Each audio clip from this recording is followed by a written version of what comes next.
Hello and welcome to Scandinavia, everybody, or my fellow DF02 madness enthusiasts. So we got the fourth DF02 to prepare for this season, and so this video is gonna be all about this little beauty, in my opinion, in my humble opinion. But yeah, I did some changes to the two of the other DF02s in order to get to this step, and I'll give you an overview of the finished changes in the last video next time. But yeah, this is gonna be about this. This one is an XB DF02, that means expert build pro. Nothing professional about this, but that's the Tamiya's wordings. But an expert build, and that means an RTR ready to run in outside Japan, sold without battery and charger. But yeah, factory built. This one is actually not completely original. So apart from the tires and wheels, this is a Gravel Hound XB from around 2004. And yeah, this one got the square spiked, not the, what's it called? Yeah, spiral spiked or something like that. But the modern square spiked, and it got the yellow or fluorescent or neon yellow wheels. The Plasma Edge XB actually came with these colored Stardish wheels, but the Gravel Hound XB came with the standard white wheels. But apart from that, it's pretty much stock and as it came. So this was part of my box last year or last time, and yeah, just put together quite quickly in order to get it out running, and it works fine just as an XB DF02 from 2004 would work. But the plan is to do some changes. I don't really need an XB with a 27 megahertz. I prefer using those in my re-releases. And yeah, there are some changes compared to, or some differences compared to the kit version. And the plan is just to change all the electronics, not to get it up to any modern standards, but definitely getting rid of this and installing some other electronics, and yeah, using the old for my re-releases. And then changing out the few parts that separates it from a kit version.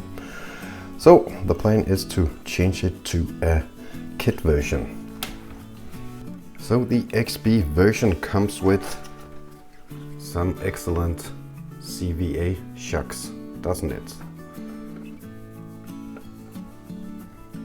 For those who are familiar with the the CVA oil-filled shocks of Tamiya would say yes, but this is actually friction shocks. So all the XB versions came with friction shocks.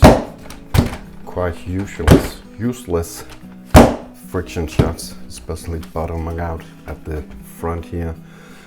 But yeah, the parts are actually from the CVA shocks, but these are without the soft O-rings, the red soft O-rings. These have the black hard O-rings, and there's just some grease in these, and then we got on top of that nothing else than a cap shock or shock cap here without yeah, sealing or oil or anything.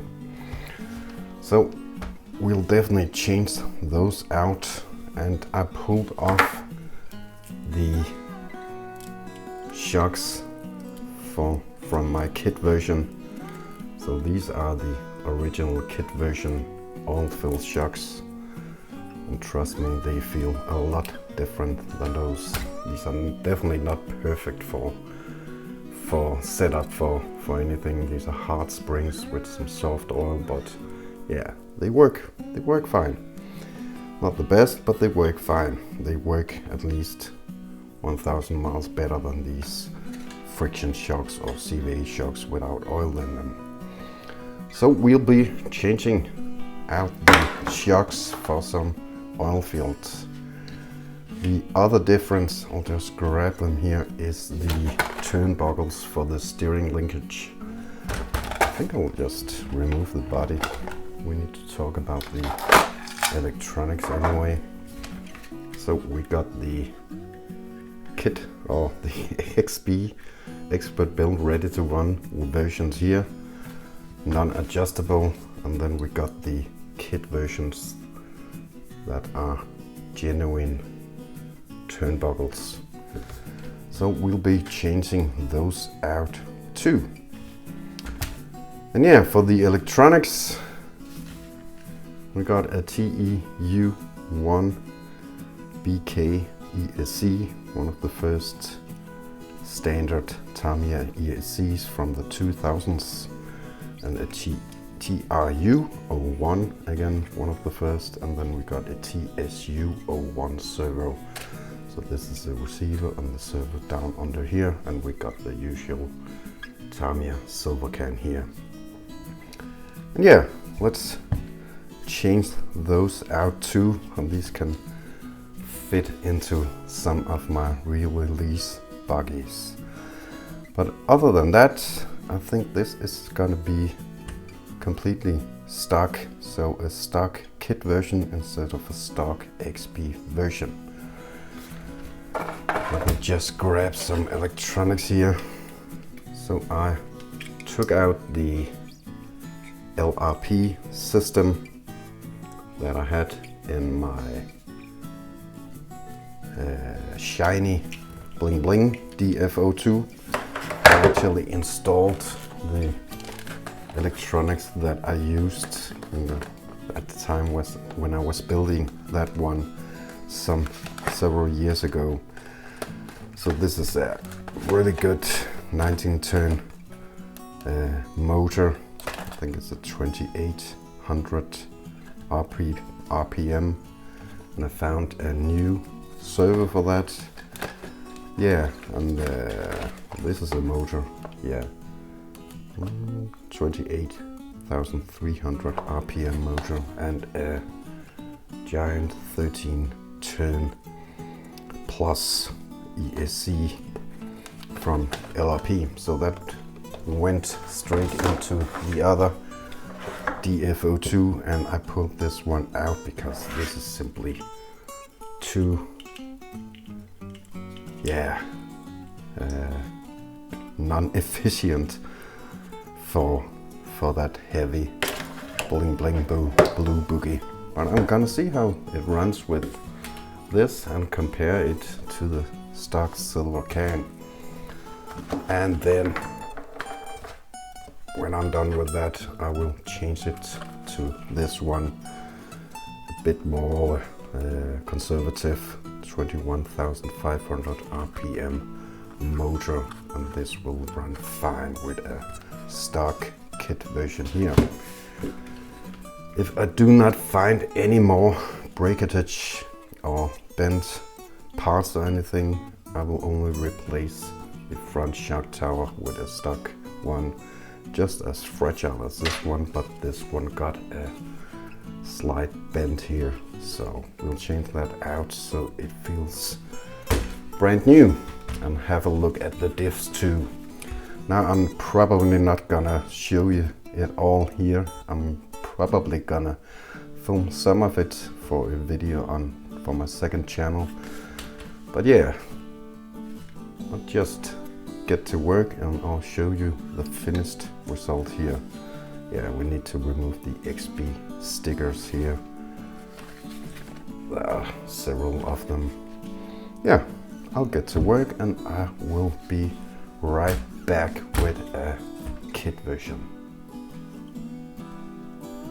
And all done. we got the electronics in. Everything went smoothly, besides the usual problem of getting the old pinion free from the motor. So these grub screws always tease me.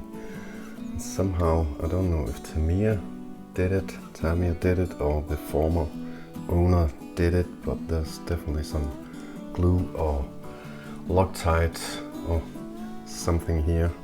Try to warm it up before getting it out, but yeah, it just rounded out, so it needs to be drilled out or something like that. But I had another 19 tooth standard pinion, so it's in there, steel pinion. Yeah, I tested it out and it works fine, and we got the kit version turnbuckles on here, and we got the kit version CVA oil filled shocks here. So still bouncy, especially in the rear, but yeah, it will be alright for some running.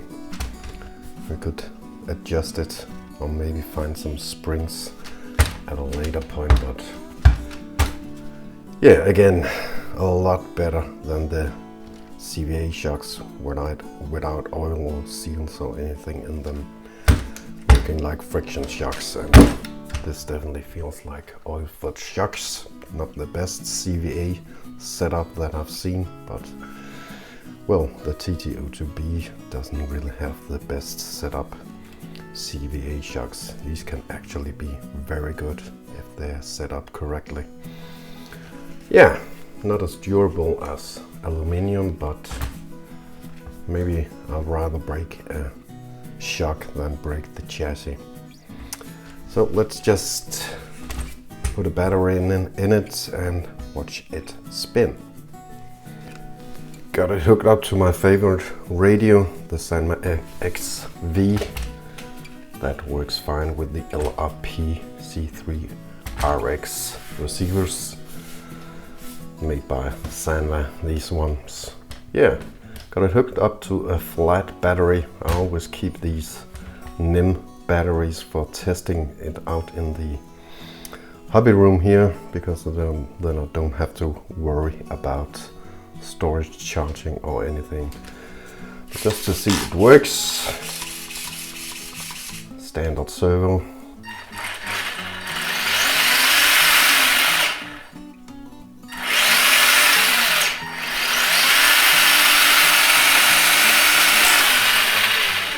And it actually spins pretty good. And it will be interesting to see if this LRP Twister S10 high-speed servo is pulled out of a Twister that was LRP's two-wheel drive buggies and truckies back then. So it will be interesting to see if this performs any better than the 27 turn silver can motor, or else we got the other LRP motor ready for it if it needs a little more spark. But yeah, very smooth actually. I don't know if comes across on video. I do have one issue with this ESC, and that is the reverse, and I haven't figured it out, and this is like a quick run hobby wing where the AI, artificial intelligence, actually should set everything up with the receiver, you know, endpoints and everything. But yeah, what's this? So everything good with the forward and throttle and yeah, brake, but there's actually a bit of a delay. I don't know if you can see it. I turn the reverse now. Quite a delay in the reverse. Nothing that will ruin my running with it since I got a lot of other DF02s also, but yeah, I don't know what's up with that. This one actually works perfect with all my other receivers also, including Sanma and LRP, and does nothing the like, so it has to be something to do with the ESC, or maybe this particularly receiver. I have to figure that out, but yeah, let's put the body on and wrap this video up. So with a view of the beautiful Gravel Hound expert built body here, let's wrap this video up. Got 4 of these to test out in the spring, and yeah, I actually got parts for a number 5 and definitely a number 6, but whether it will be right now or anytime soon, I don't know, but 4 is good enough for this season and this spring and summer anyway. But yeah, that's the XB to kit conversion, and I'll see you in another video. Take care everybody, and happy holidays, and keep them running.